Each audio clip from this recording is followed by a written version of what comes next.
Eh, Assalamualaikum warahmatullahi wabarakatuh. Pagi ini eh, perbincangan kita adalah pada persoalan yang mendasar.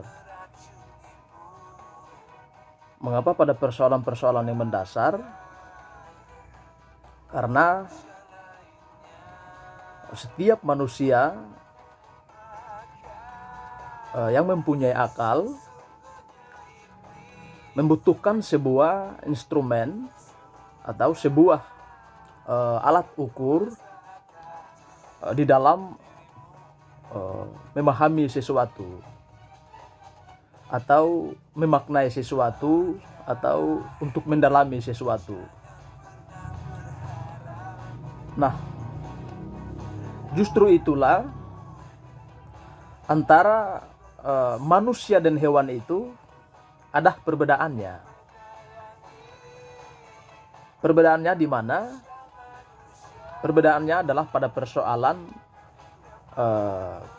hewan itu dia mempunyai insting atau naluri, sementara manusia diberikan akal, diberikan pengetahuan oleh Tuhan. Nah, saya kira itulah yang membedakan antara satu manusia, ya, antara satu manusia dengan manusia yang lain, atau antara manusia dengan hewan. Karena terkadang manusia mempunyai akal atau pengetahuan pun kadang dia tidak mengaktifkannya atau tidak menggunakannya dengan sebagaimana mestinya. Pada akhirnya dalam mengambil setiap keputusan, dalam mengambil setiap sikap itu bertentangan dengan kaidah-kaidah akal sehat atau dengan nilai-nilai logika atau filsafat. Nah, saya akan membawa kita pada persoalan suatu ilmu yang memang sudah agak tua, sudah banyak dipelajari oleh manusia, sudah banyak diketahui oleh manusia. Ya. Ilmu ini termasuk salah satu ilmu yang cukup tua, yang lahirnya itu di Yunani, yaitu filsafat. Mungkin kawan-kawan atau teman-teman sudah mempunyai pengetahuan, ya, mempunyai ingatan tentang persoalan filsafat ini, baik di literatur, baik di Google maupun di YouTube. Akan tetapi saya hanya mengingatkan kembali agar supaya setidaknya yang belum pernah mempelajari atau mendengar apa itu filsafat bisa mengetahuinya, atau sebagai dasar untuk dia mencari buku-buku filsafat atau mendownload PDF yang berkenaan dengan filsafat agar supaya dia mempelajarinya di situ. Nah, filsafat itu berasal dari bahasa Yunani, ya, dari bahasa Yunani yaitu philos, ya, kemudian Sophia, philos dan Sophia. Kalau philos berarti kita bicara tentang persoalan seorang pencari, ya, atau seorang yang mencintai. Sophia yaitu hikmah atau pengetahuan. Jadi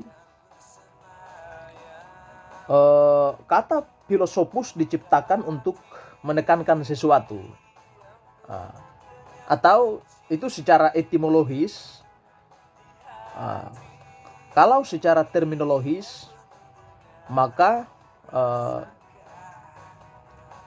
seorang yang belajar filsafat adalah seseorang yang bijaksana, yang objek cintanya adalah pada persoalan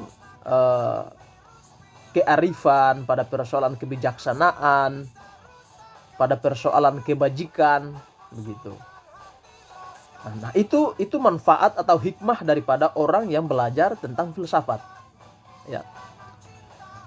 Itu secara etimologis ya, secara etimologis filsafat itu terbagi menjadi dua suku kata. Yang pertama adalah philo, yang berarti pencinta atau seorang pencari, sophia yaitu hikmah atau pengetahuan. Jadi orang yang cenderung mempelajari filsafat itu adalah akan mendapatkan berbagai macam hikmah. Ya. Hikmah yang utamanya adalah dia terhindar daripada yang namanya malapetaka berpikir atau kecelakaan berpikir. Itu keberuntungan daripada orang yang mempelajari filsafat. Makanya dengan perkembangan zaman, dengan perkembangan tren, orang sudah tidak mau mempelajari filsafat. Akhir-akhir ini itu bagi saya merupakan kesalahan fatal, kesalahan besar. Karena dengan kita mempelajari filsafat inilah kita bisa memilih teman bergaul yang baik, memilih teman yang baik di dalam pergaulan sehari-hari. Itulah hikmah daripada orang mempelajari filsafat. Tidak mudah menyakiti perasaan orang lain, tidak membicarakan keburukan orang lain. Itu adalah saya kira bagian daripada kita mempelajari atau mendalami filsafat. Sekalipun ada sebagian orang mengatakan filsafat itu haram, kafir, kemudian ujungnya ateis, itu kesalahan besar karena orang tidak mendalami filsafat secara baik. Nah, itu akar kata daripada filsafat.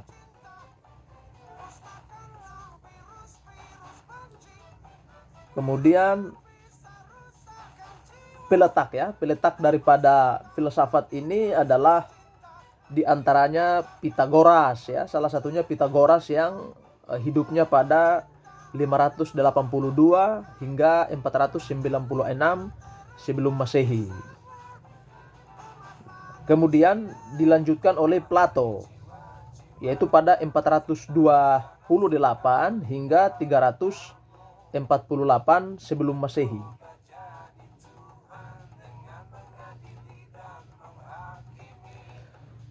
Itulah peletak-peletak dasar filsafat. Saya baru saja sampai di sini. Nanti saya akan masuk kepada persoalan asal filsafat, kemudian cabang-cabang filsafat, kemudian cara berpikir filsafat dan lain sebagainya. Nanti kelanjutan dari filsafat itu akan saya lanjutkan ke bagian yang kedua atau yang ketiga. Mungkin dari saya sedikit uraian tentang pengantar filsafat. Nanti akan saya lanjutkan pada bagian kedua, ketiga dan seterusnya. Jangan lupa subscribe, like, komen dan share channel saya ini. Semoga bermanfaat untuk kita semua. Wassalamualaikum warahmatullahi wabarakatuh.